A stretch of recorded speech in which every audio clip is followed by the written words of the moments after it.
Olá, sou Sabrina Carvalho, sou taróloga, iniciadora de tarô já há 15 anos e venho fazer um percurso de caminhar pela oficina para fazer o trajeto que o eremita faz para a criação do seu mundo.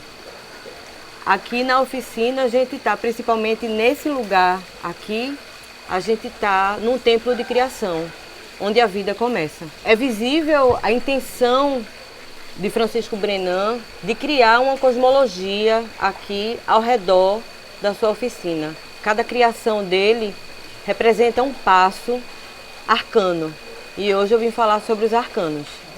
O tarô, ele é dividido entre arcanos maiores e menores e a palavra arcano significa mistério. O mistério de cada arcano traz a simbologia de cada número. O número fundante da oficina Francisco Brenan, 1917, 1971. Quando a gente soma esses números, dá 18, 8 mais 1, 9. Então é sobre o arcano 9 que a gente vai entender um pouco nessa caminhada que a gente vai fazer pelo museu. Agora, antes de chegar nesse arcano 9, porque o 9 ele é um número de trajetória, o 9 é um número de experiência e de consciência da longevidade que leva à finitude. O eremita, o arcano 9, carrega consigo o cajado, presente nas estruturas que as pessoas, a princípio, pensam que são estruturas fálicas, e a gente entende que a partir da postura de firmar o cajado no chão, o demiurgo ele tem consciência da sua ligação com a sua espiritualidade e com o seu poder de criação do mundo. Então, a ligação que ele faz com o cajado, ele está presente o tempo todo nesse templo arcano do museu. Dentro do entendimento do tarô, a gente faz um percurso que começa do louco até o mundo.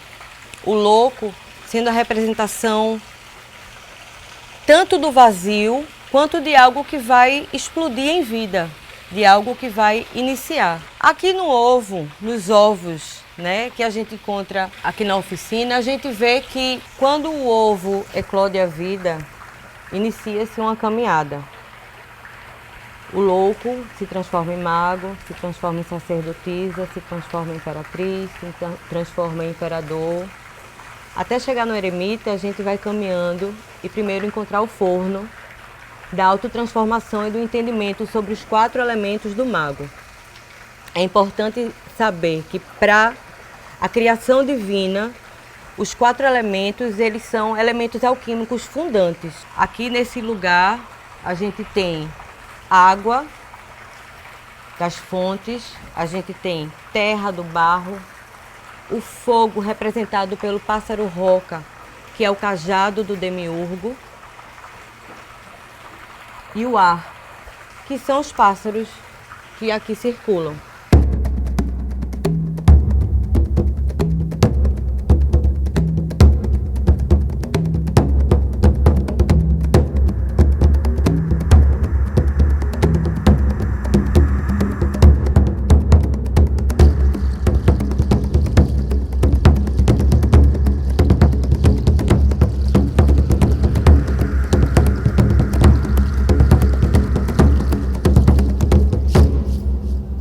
A gente tem uma cruz de Celta para falar um pouco sobre essa personalidade que rege esse universo da oficina. E claro, que quem inicia a jornada, quem traz a identidade da questão é o eremita. Pensando sobre a longevidade, pensando sobre a permanência, mas também pensando sobre a criação. O eremita ele quer permanecer. O eremita ele quer fazer sua grande obra. Só que o eremita ele está também pautado dentro de uma identidade masculina que muitas vezes ela tem uma interferência da torre, porque quando a gente pensa nessa identidade masculina do eremita, que pode ser masculina, feminina, não binária, mas a gente tem aqui a potência do fogo. E o fogo é o símbolo do cajado, que é o símbolo da transformação, mas também é um símbolo fálico. Dentro de sua arte, muitas vezes Brenan foi incompreendido e acusado, né, de falocentrismo, ou até as garras do patriarcado que ele tentou, digamos que, resistir a tantas quedas e tantas mudanças dessa lógica vertical que o ser humano está inserido, né? A torre, quando se rompe, ele rompe o que é posto de cima para baixo. Mas o eremita, ele lembra que o cajado, ele traz essa ideia de cima para baixo também.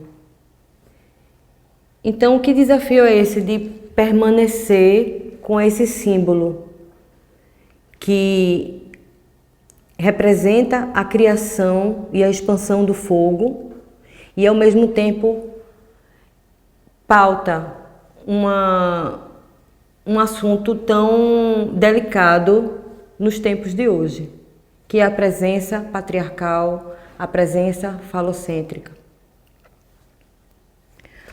Só que o mago, aqui enquanto objetivo de vida desse eremita, ele quer se concentrar na transformação. Então ele sabe que por mais que seja desafiador mexer com fogo, ele precisa estender o seu bastão, ele precisa continuar dando ação. Só que para isso ele precisa dominar os 4 elementos. Então o que ele faz? Ele resolve se concentrar na sua tarefa de compreender o eu para poder ser um criador. Para isso, ele faz uma concentração dos 4 elementos da natureza e entra aqui no seu templo sagrado para realizar a alquimia. A gente tem a água, representada pelos vasos, a gente tem a cor vermelha do fogo, da criação do mago, a gente tem os morcegos voando aqui no forno, mostrando que o elemento ar é essencial, e o barro, que é a matéria-prima do demiurgo. Então, a partir desse autoentendimento, enquanto mago, enquanto criador, o demiurgo ele olha para o lado e percebe sua essência feminina na sacerdotisa.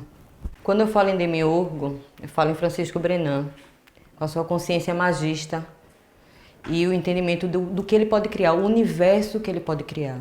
Ele cria toda uma cosmologia a partir dos arcanos que eu tenho certeza que ele compreendia a linguagem arcana. O feiticeiro é um dos principais personagens dessa caminhada do zero, do louco, até o mundo. É o feiticeiro que faz a consciência do fazer e do eu, do que eu quero e do que eu planejo, do que eu planejo, do que eu estudo, do que eu estudo, do que eu venço enquanto desafio. Então, todos os medos e todos os passos que o mago vai dar, ele neutraliza na sua autoconcentração. Ele neutraliza dentro do seu eu, para poder gerar o mundo. Estamos no templo da sacerdotisa. O mago, o 1, dá espaço ao 2. O masculino entende o feminino. E todas as polaridades, elas significam a união que forma o todo. No templo da sacerdotisa, a gente vai estudar, a gente vai investigar. O feiticeiro, ele entende os elementos, os 4 elementos da natureza. Então tem terra, fogo, água e ar. A sacerdotisa, na sua sabedoria divina, ela vai entender os mistérios do mundo e do universo. A estrutura fálica do mago e o fogo do mago dão espaço para o redondo, que para o mundo. Só que esse redondo, que conserva em si o feminino sagrado, mostra as polaridades nos vasos fálicos presentes na sala. Então, a união entre o feminino e o masculino, ele vai representar o todo da vida. A Vênus vitoriosa é o feminino que sobressai a vida, que sobressai todos os entraves, todos os desafios para a explosão da vida humana. O prazer, a vida sensorial, as formas e a riqueza da sua simbologia traz a Vênus vitoriosa a grande imperatriz. Ela dá vida para toda a cosmologia de Brenan, ela dá vida aos ovos, retorna o ovo, retorna o parto, e a maternidade aqui abre espaço para diversidade. O sagrado feminino da sacerdotisa, que está profundo, na caverna, escondido, buscando mistérios, aqui ganha luz, ganha terreno e ganha forma com a imperatriz. Então esse salão aqui mostra essa presença do feminino, que o tempo todo está dialogando com o masculino. E essa unidade entre feminino e masculino a gente encontra em muitas obras, nos vasos fálicos, nos pássaros em forma de cajado. E as Vênus, ora sequestrada, ora vitoriosa, ela fala desse percurso feminino, da dor do parto, da dor da perda, mas também do prazer da carne e da riqueza de estar viva.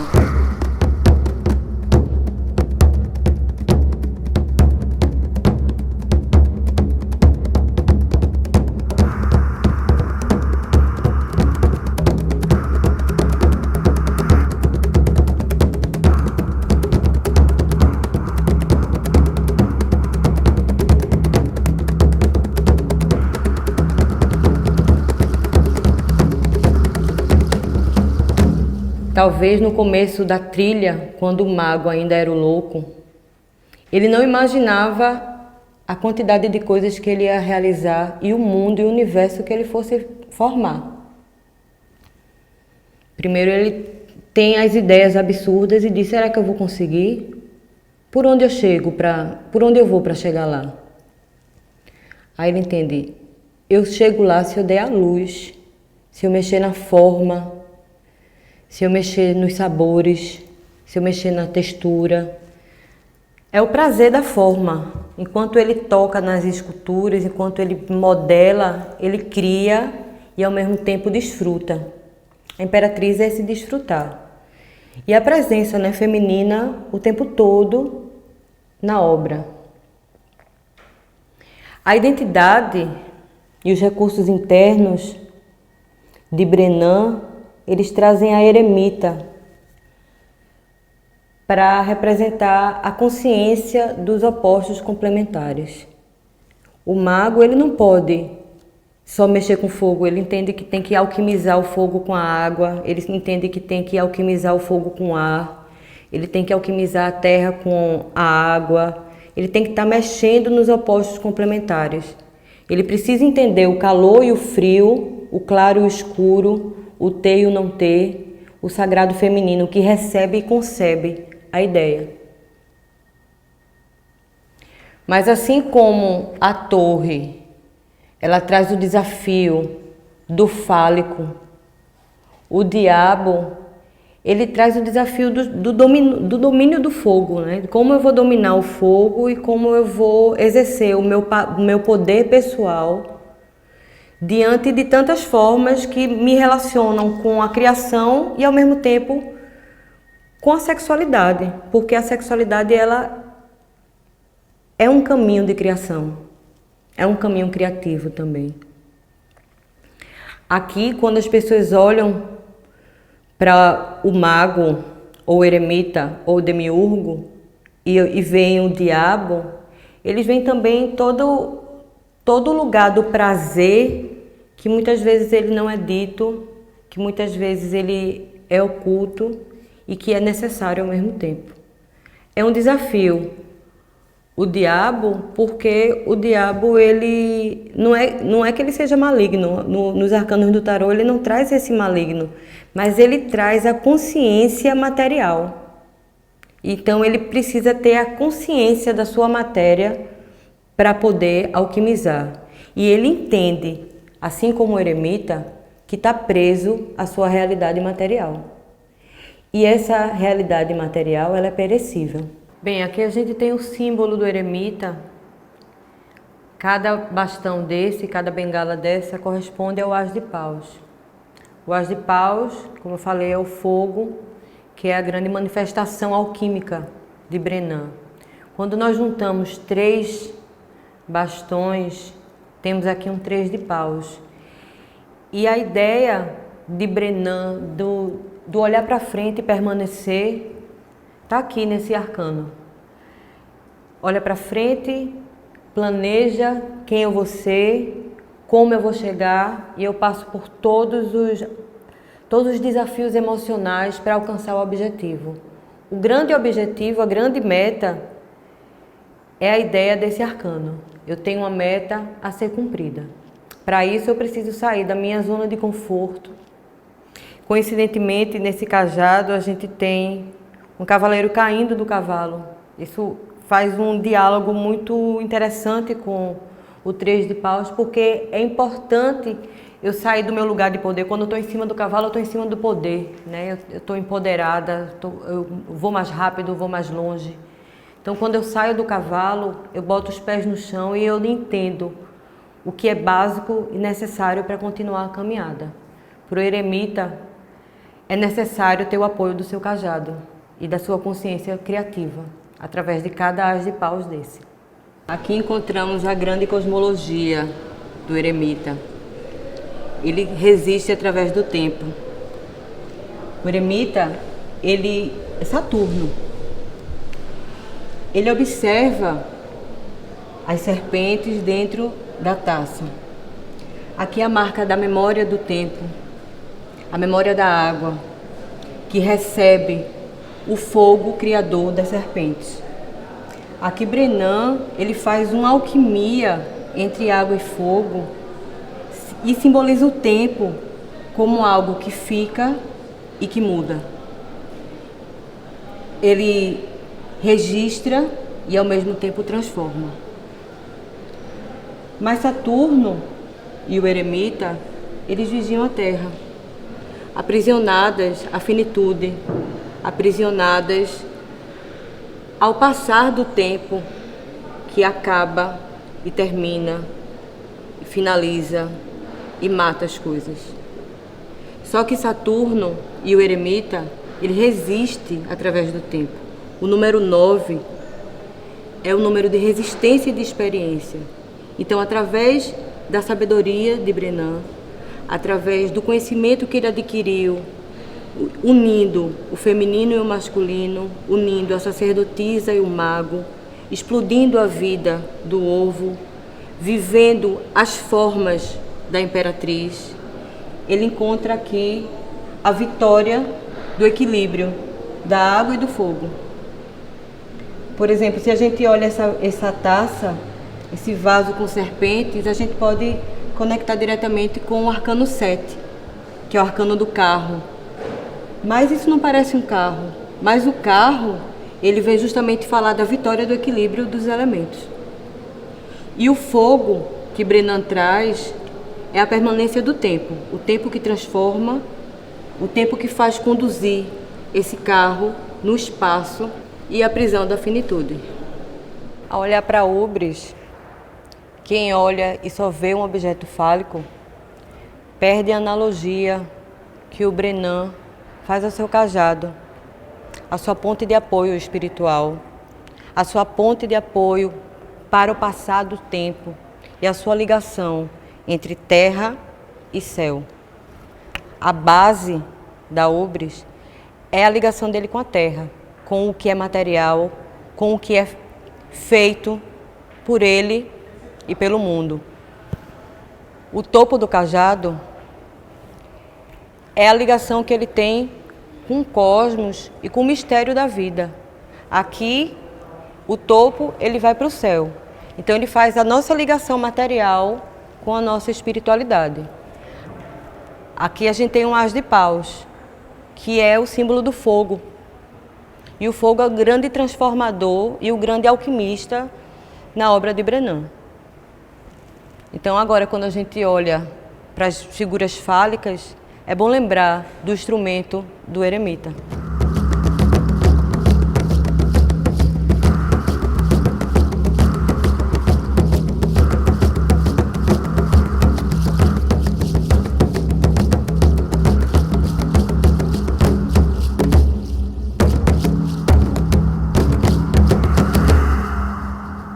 Então, o grande medo do mago é a morte. Só que ele entende que é através da morte que ele alcança a vida. E ele volta para a roda da vida. A morte, na verdade, vai sacralizar o artista, ser humano, homem, velho, mago. A morte vai transformar ele em fluidez espiritual. O percurso que o eremita faz do centro do jogo, da identidade, até o resultado interno, é que ele se transforma, assim como a sacerdotisa, ela olha para os mistérios da vida e olha para a polaridade, para os opostos complementares.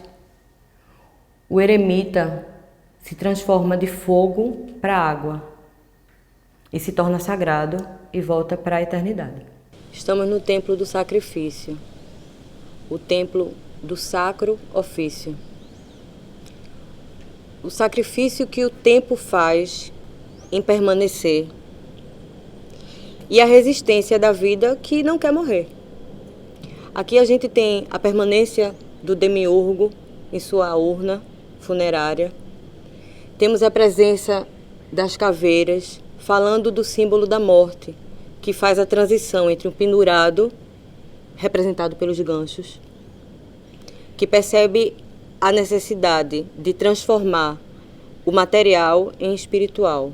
Aqui ele se desfaz da matéria para encontrar o etéreo.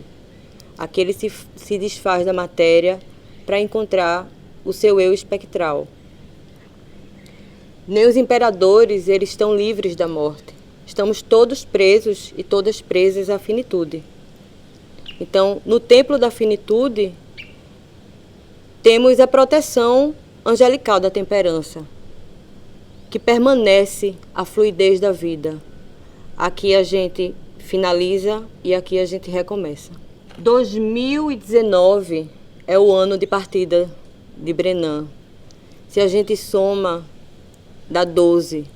12, 2 mais 1, 3. 3 é a vida.